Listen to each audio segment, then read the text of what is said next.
There are those that just want to be left alone, and those that just won't leave them alone. Which one are you? The Ernest Hancock Show.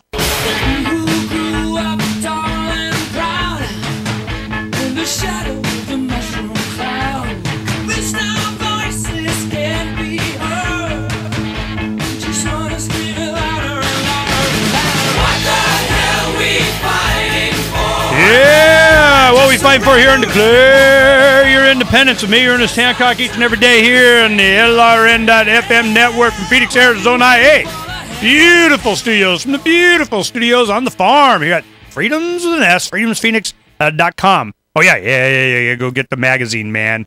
Very cool. Lots of great reviews coming in. Heck, you know, they're giving bottles of champagne. Sierra is very nice. And thanks for that, Gary. Now, there is a gentleman that I had here Saturday. He visited. He was a police officer in New Hampshire. His name is Bradley Jardis. Now, Bradley kind of came to infamy when John McCain went to New Hampshire, and because he's law enforcement, of course, you know, they give him some deference. Oh, yes, you are more than welcome to publicly in a forum where everybody is watching and videotaping, ask a question of the good Senator John McCain because you're a policing man. You go right on ahead. And he asked a question, basically went like this. We're in danger on the line out here, this drug war thing, man, and there's every evidence that it's better just to not, and let's not, and what do you think about not? Oh, heck no. Oh, definitely got to have drug war, love drug war. So this got him in trouble. Now, he subsequently joined L.E.A.P, Law Enforcement Against Prohibition. I think maybe even before he made that comment. And this puts him in a unique situation. Law Enforcement Against Prohibition is a group of retired and, I guess, active law enforcement that are sworn to uphold and defend the Constitution and all this other stuff and the laws of, but they're going, man, this drug war, this prohibition thing's not working out. They're going, no. We get a vote, we vote no. You know, we don't want to have nothing to do with this. Nope, no how. Don't care how many tanks we got. Because they get all kinds of goodies. Now, we're showing up on the screen, scrolling some pictures, and one of them's of a M109 mobile artillery piece. That is Sheriff Joe's that he uses to go around busting in, doing its, damn. And he gets that from the government. And he got 3 black helicopters or whatever they were, forward-looking infrared. Oh, it's to find. I talked to him about it. Joe, I mean, come on, man. What's that? Seriously? Oh, yeah, to find lost hikers. That's what we use with it. I'm like, okay, that's the story. You're going to stick to it. I get it. All right. Need 3 of them. So this is the kind of rewards that you get from the government as long as you're playing ball. And then there's a bunch of examples. We can go on and on about all this stuff because he's been sheriff since 92 or 93, election 92.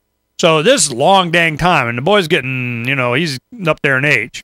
So this is interesting how this is all going to wind down eventually, and then who takes his place, because it's just a position. Whoever's going to be there next is just the next guy that does whatever he's supposed to do. So, and he's been doing a good job. So here you have Bradley Jardis is a law enforcement individual that starts to, become vocal. Well, he was a policeman since he was 17. He was a senior in high school. He's a small community. A few people on the force. They like him. He's a good character. He got, straight. I mean, before he even graduated, he's writing tickets to classmates, senior high. They're like, what the heck? Are you undercover narc or something? No, seriously, he was law enforcement. So he goes in, he likes the position. Oh, shiny badge, man. Oh, us versus them. Ooh. Free State Project comes in. He starts doing some information on L.E.A.P. He starts, just because he wants to be the good guy, he starts doing some research and comes to the conclusion he's the bad guy. So he's trying to redeem his soul and coming out and convince brethren and make his point known. And I met him a few years ago in Manchester when we were there at one of the taverns. They wanted me to meet the policeman that's part of L.E.A.P. And I'm like, all right, so give me your spiel. And I go, you can't do both. You can't hold these positions and hold this position. You just can't. I mean, you can try and do it how that works out, but you let me know how it works out. So he's visiting here in Arizona. He comes by Saturday and he speaks to the Arizona Breakfast Club. Then we came and we interviewed for like an hour, hour and a half. I have the two sections, part 1, part 2, because I need to go to the bathroom. So what we did is we go ahead and just recorded the 2 segments. I put it together. It's on today's archive, and we'll put it up as a separate article also. Did you put it up as a separate story? No, that's okay. So it's up. So what happens is that here's someone that grew up, became an adult inside the police force, exposed to all this information, processing it, being the bad guy, felt bad about a lot of the things that he did. We talked about in the interview. Come on, tell me. Just how much of a jackbooted thug were you? You know, did you use your left or your right jackboot? Jackboot on their throat. Government. So he's trying to redeem it, and finally, they got to where, no, they wanted to fire him. He went to the termination, he won. They go, nope, got to reinstate him. He didn't do anything wrong, per your own rules. Alex Quid, he goes back for 1 day. And he says, okay, I came back there, proved it, I'm done. He never went back. He goes, I'm good. I'm going to do something else. So he's hauling heavy freight, the big giant flatbed, truck steel kind of stuff as he's saving money and traveling the country and getting to see a lot of people and spend and hang with a lot of people that know his story. And, we were glad to, spend time with him and visit and have a good time. And he's going back to law school. He wants to get his pass the bar exam, become a lawyer, and eventually run as sheriff, because he thinks from a position of authority, he's going to be able to do some good. Not going to bust his bubble. I gave him my opinion, but I'm like, hey, man, whatever. So he's going to do it. My biggest problem, I don't have a problem in running for sheriff. It's just feeling he's got to go to law school to do it. I'm like, seriously? There's some credibility for these guys that's going to, what, you think that's going to get you votes? But he wants to learn, and he wants to get in the process. He wants to be able to go through and argue and do, okay, cool. At least he's, he seems like he's convinced in his head. He knows what he wants to do and why. All right, good for you, Bradley. Go get him. Now, the interview was very enlightening. I enjoyed it a great deal. We learned a lot. But he knows what all of us know that's been involved in this from being on the front line, just like Sheriff Richard Mack. Sheriff Richard Mack was undercover narc. He was a sheriff in southeastern Arizona. He knows. We talk about this stuff all the time. A lot of these guys in Oath Keepers, they know. They've been through this a lot. L.E.A.P, they know. They do it. It's not like I think I know.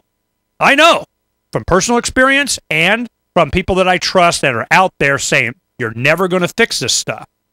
So this is going to be a interesting election cycle as we go through with the internet and all this evidence of how the police state is doing what they're doing in the name of the drug wars. They're kicking in doors. They're killing in their living room Iraq war veterans.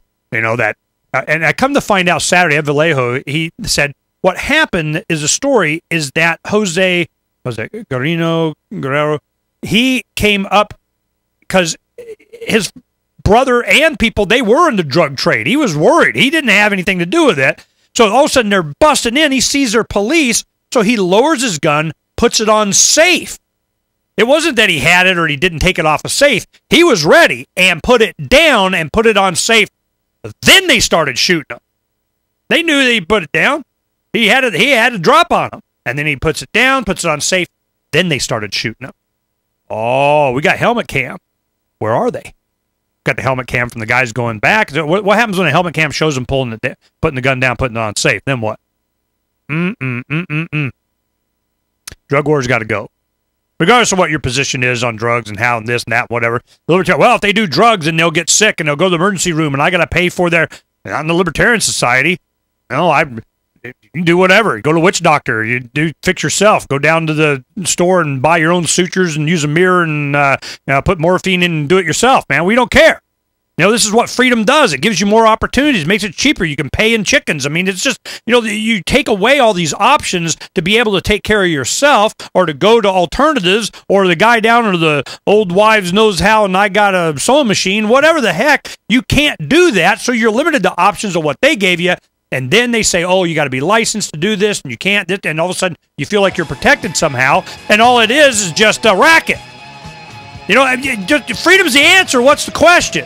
And I'm telling you, drugs and immigration, this last 2 hours, I just wanted to kind of give you from our perspective, we don't think we know.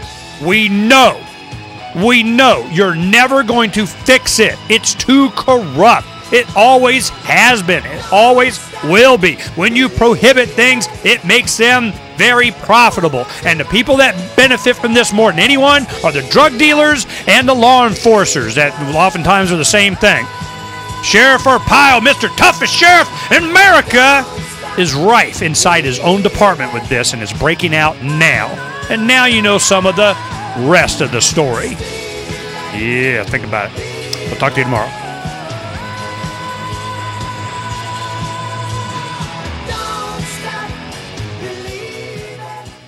Uncovering the secrets and exposing the lies. That's what readers of freedomsphoenix.com get every day. Readers of freedomsphoenix.com are constantly provided the information that detail the real news between the lines of propaganda about government policies and the true relationship we all have with coercive governments. Learn the true condition of our economy, innovations and technological breakthroughs in energy, health, computer science, and space travel. Learn the truth well before it's admitted to in the lamestream media, the media that is so last century. Corporate media has evolved into nothing more than distributors of government propaganda, but we now have a fantastic alternative. FreedomsPhoenix.com provides constant news updates on the issues that affect our lives in the most important ways. Our liberty and our property are under constant attack, and FreedomsPhoenix.com provides the understanding behind the propaganda while encouraging the participation of our readers. Join us at FreedomsPhoenix.com. That's freedoms with an S, Phoenix.com. FreedomsPhoenix.com, where the revolution between the ears has already matured.